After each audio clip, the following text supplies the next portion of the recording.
बिस्मिल्लाहिर्रहमानिर्रहीम। उम्मीद करता हूँ तमाम तर लोग खैर आफियत से होंगे। नाजरीन, कुफर टूटा खुदा खुदा करके आज़ाद कश्मीर के अंदर तहरीक अदम एतमाद बिलाखिर जमा करवा दी गई है और पीपल्स पार्टी ने जो वज़ीर-ए-आज़म आज़ाद कश्मीर है उनकी जो नामज़दगी है उनकी जानिब से वो सामने आ गई है। नाम भी फ़ाइनल कर लिया गया है पीपल्स पार्टी की जानिब से। गुज़िश्ता रोज़ पीपल्स पार्टी की जानिब से जश्न भी बनाया गया। जो जियाले हैं उन्होंने आतिशबाजी का ना सिर्फ मुज़ाहिरा किया बल्कि जो मिठाइयाँ हैं वो भी बांटी गई। लेकिन यहाँ पर जो अगली खबर है वो देने से पहले जो मेरी अपनी ज़ाती राय है वो मैं आपके साथ लाजमी शेयर करना चाहूँगा। चूँकि इस वक्त पीपल्स पार्टी के अंदर जब फैसल मुमताज़ राठौर साहब को वज़ीर-ए-आज़म आज़ाद कश्मीर के लिए नामज़द किया गया है तो एक चीज़ तो खुलकर सामने आ गई है कि पीपल्स पार्टी के अंदर पहले 2 धड़े थे, अब वो धड़े 4 धड़ों में तकसीम हो गए हैं। सबसे पहले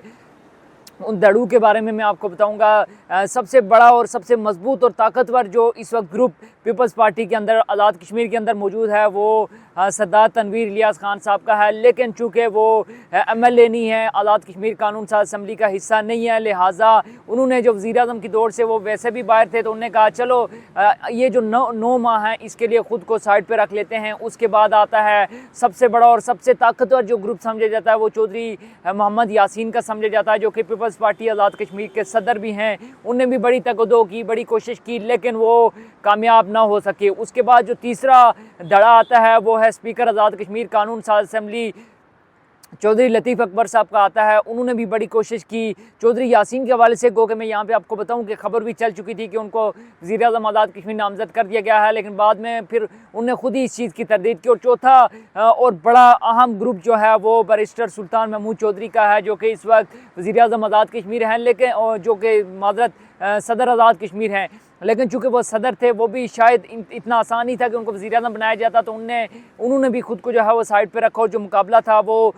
2 से 3 लोगों के दरमियान था, यानी कि चौधरी यासीन के दरमियान और चौधरी लतीफ़ अकबर के दरमियान था। और उनके इस मुकाबले के दौरान जो 2011 वाला सीन है वो एक बार फिर रिपीट हुआ और उन दोनों में से किसी को भी नहीं बनाया गया, बल्कि पीपल्स पार्टी की जो मरकज़ी क़यादत है उन्होंने फैसल मुमताज़ राठौर को आज़ाद कश्मीर के अगले वज़ीर-ए-आज़म के लिए जो है वो नामज़द कर दिया है। लेकिन यहाँ पर एक गिला या एक शिकवा यहाँ पर सबका बनता है, जो कि हमें सोशल मीडिया पर मुख्तलिफ जो आज़ाद कश्मीर से ताल्लुक़ रखने वाले सोशल मीडिया सार्फिन है वो हमें करते हुए नज़र आए कि जो बिलावल भुट्टो ज़रदारी साहब हैं उन्होंने जब ज़रदारी हाउस में प्रेस कॉन्फ्रेंस की तो उन्होंने कहा था जो अगला वज़ीर-ए-आज़म आज़ाद कश्मीर है उसका ऐलान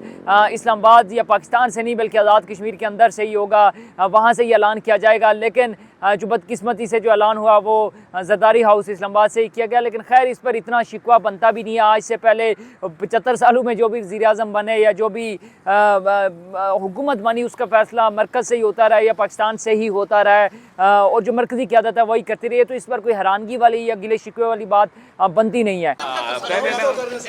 फिक्र ना करें, वो ऐलान इंशाअल्लाह ताला कश्मीर से होगा, इस्लामाबाद से नहीं होगा।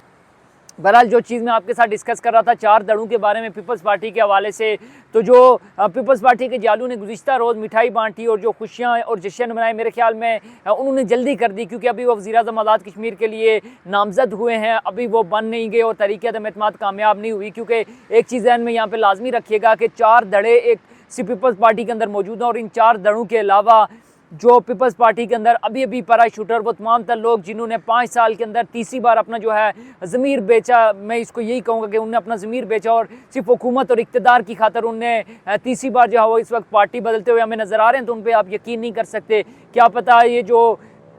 पीर सपर 3 बजे जो आज़ाद कश्मीर कानून साज असम्बली का इजलास बुलाया गया है वहाँ पर बाजी पलट भी सकती है और जो वज़ीर-ए-आज़म आज़ाद कश्मीर हैं चौधरी अनवारुल हक वो अगले 9 माह के लिए भी जो वज़ीर-ए-आज़म आज़ाद कश्मीर है वो बरकरार रह सकते हैं। बहरहाल ये मेरी अपनी ज़ाती राय है, क्योंकि पीपल्स पार्टी के 4 धड़े, फिर इस तरह से मुस्लिम लीग नून के जो सीनियर रहनुमा और साबिक़ वज़ीर-ए-आज़म राजा फ़ारूक हैदर खान उनने जियो न्यूज़ के प्रोग्राम में से बैठ के कहा था कि हमसे कोई ज़बरदस्ती वोट नहीं ले सकता। तो शायद अगर वो भी वोट नहीं देते तो शायद पीपल्स पार्टी के लिए स्थायी अरकान जो हैं वो पूरे करना मुश्किल हो जाएगा। ये मेरी अपनी ज़ाती राय थी जो मैंने आपके साथ शेयर की। बहरहाल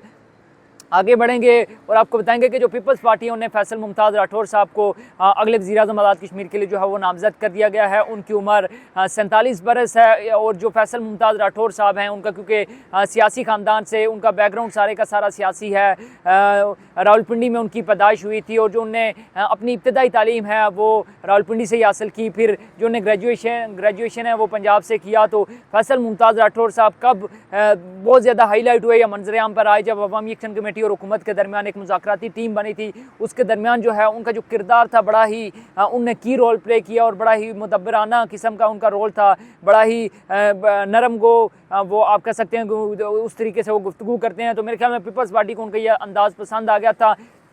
इससे पहले उनके जो वालिद थे मुमताज़ राठौर 1990 से 1991 के दरमियान यानी 1 साल की मुख्तसर मुद्दत के लिए वो वज़ीर-ए-आज़म आज़ाद कश्मीर भी रहे। उनकी वालदा जो हैं उनका भी जो हिस्ट्री है वो सियासी ही है। तो मेरे ख्याल में जो फैसल मुमताज़ राठौर साहब हैं उनको वज़ीर-ए-आज़म आज़ाद कश्मीर नामज़द किया गया है पीपल्स पार्टी की जानिब से और अगले 9 माह के लिए अगर तहरीक-ए-अदम एतमाद कामयाब हो जाती है तो वज़ीर-ए-आज़म होंगे। लेकिन उनके लिए बड़े ही अहम चैलेंजेस होंगे। सबसे बड़ा चैलेंज उनके लिए जो जहाँ से वो ताल्लुक़ रखते हैं यानी ज़िला हवेली से, वहाँ पे इंटरनेट का मसला और बहुत ज़्यादा मसला है। आए रोज़ हम सोशल मीडिया पर भी देखते हैं और लोग भी डिस्कस करते हैं कि जो ज़िला हवेली है वहाँ पर इंटरनेट का मसला बाकी 9 अजला से बहुत ज़्यादा है। तो क्या वो 9 माह के अंदर जो ज़िला हवेली है वहाँ पर इंटरनेट के मसाइल हैं उनको हल कर सकेंगे? ये तो एक इशू है ही है, लेकिन साथ ही साथ जो अवामी एक्शन कमेटी है जो उसके साथ कमिटमेंट की गई थी जिसमें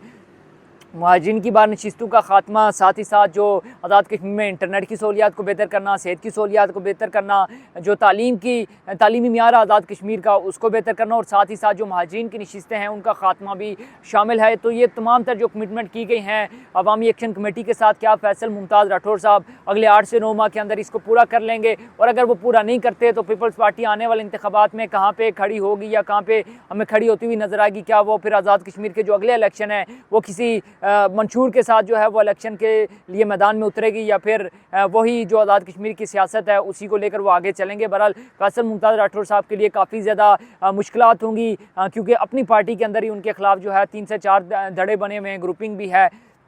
और दूसरी जानिब जो अवामी एक्शन कमेटी है, क्योंकि गुज़िश्ता रोज़ जो अवामी एक्शन कमेटी के मेंबर और जो की प्लेयर मैं उन्हें कहूँगा शौकत नवाज़ मीर साहब, उन्होंने गुफ्तगू की और उन्होंने वहाँ पे दो टोक अल्फाज में कहा कि जो हुकूमत बनने जा रही है इसमें मैक्सिमम जो काबीना है उसके अरकान की तादाद 20 रखी जा सकती है, यानी कि वज़ीर-ए-आज़म, सदर, स्पीकर, डिप्टी स्पीकर और 16 और वज़रा। और उन्होंने वाज़ेह तौर पर यह कहा है कि जो ये 20 अरकान होंगे, 20 MLAs होंगे,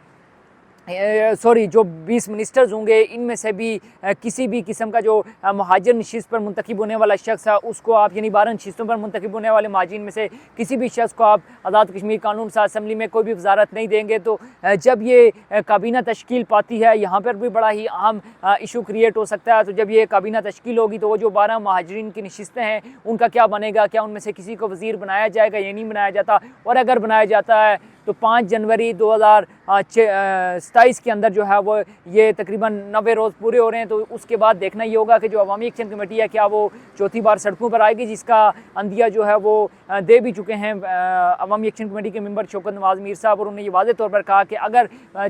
5 जनवरी 2027 तक जो हमारे मुतालबात हैं उनको पूरा नहीं किया जाता तो फिर जो आज़ाद कश्मीर के अंदर एक मरतबा फिर जो है एहतजाज की कॉल दी जाएगी, शटडाउन हड़ताल की जो है वो कॉल दे दी जाएगी। तो मेरे ख्याल में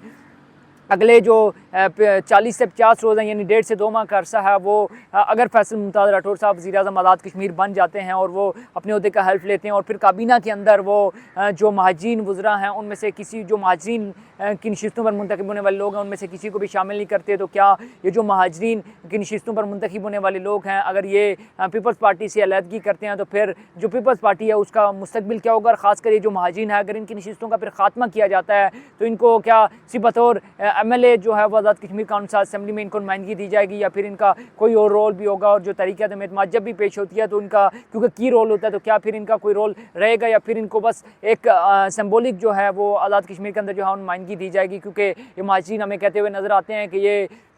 तहरीक आज़ादी कश्मीर की जो है, क्योंकि आज़ाद कश्मीर बेस कैंप है तो ये उसकी निशानी है और उसके लिए तकदो कर रहे हैं। इससे जो आज़ाद कश्मीर का जो मुकदमा है या कश्मीर का जो मुकदमा है वो आलमी फोरम पर जो है वो कमज़ोर होगा अगर महाजिन की नशिस्तों का खात्मा किया गया। हालांकि अगर इनसे ये सवाल किया जाए कि कोई महाजन नशिस्त पर मुतहबिल होने वाला जो शख्स है वो वज़ीर ट्रांसपोर्ट है, उसका आज़ाद कश्मीर के या मसला कश्मीर से क्या ताल्लुक़ है, या एक वज़ीर ख़ज़ाना माजिद खान जिसका ताल्लुक़ पेशावर से है, पेशावर में वो रिहाइश पज़ीर है, वो हमें मसला कश्मीर के लिए कोई आवाज़ बुलंद करते हुए या मसला कश्मीर के लिए आवाज़ उठाते हुए नज़र तो नहीं आता। लेकिन उनको मिनिस्ट्री भी चाहिए, उनको तमाम तर चीज़ें भी चाहिए, सहूलियात भी चाहिए। लेकिन जब मसला कश्मीर की बात है, सिर्फ कश्मीर के नाम पर जो है वो सियासत करना या कश्मीर के नाम पर जो है वो फ़ंड लेना या मिनिस्टर जो है वो बन जाना, आज़ाद कश्मीर काउंसिल असम्बली का हिस्सा बन जाना, वो भी सरासर आज़ाद कश्मीर के अवाम के साथ ज़्यादती होगी। बहरहाल पीर को दोपहर 3 बजे आज़ाद कश्मीर कानून असम्बली का इजलास जो है वो स्पीकर ने तलब कर लिया है और अब देखना यह है कि क्या तहरीक अदम एतमाद कामयाब होती है और उसके बाद जो फैसल मुमताज़ राठौर हैं वो कामयाब होने के बाद अवामी एक्शन कमेटी के साथ किस हद तक जो है वो कोऑपरेट करते हैं, उनके मुतालबात पर किस हद तक अमल दरामद करवाते हैं, और अगर अमल दरामद करवाते हैं तो उसका मुस्तकबिल के अंदर खासकर जो नून लीग है उसकी सियासत का क्या असर पड़ेगा और इससे क्या अवामी एक्शन कमेटी कमज़ोर होगी या वो मज़ीद क़ुव्वत के साथ उभर कर सामने आएगी। ये तमाम तर जो सवालात हैं वो आने वाला वक्त ही बताएगा। बहरहाल एक रिक्वेस्ट जाते जाते आपसे करूंगा कि अगर आप चाहते हैं कि आज़ाद कश्मीर के तमाम तर मसाइल जो हैं वो हुकाम बाला तक पहुंच सके, हम उनको अच्छे से हाईलाइट कर सके, तो हमारे सोशल मीडिया प्लेटफॉर्म दी कश्मीर को फॉलो कर लें, सब्सक्राइब कर लें, ताकि जो आने वाली अपडेट हैं वो भी आपके साथ जो है वो शेयर होती रहें और जो आज़ाद कश्मीर का जो मसाइल हैं या जो आज़ाद कश्मीर का मुकदमा है वो हुकाम बाला तक जो है वो पहुँचाया जा सके। अभी तक के लिए मुझे दीजिए इजाज़त, अपना बहुत सा ख्याल रखिएगा और दुआओं में याद रखिएगा। अल्लाह हाफ़िज़।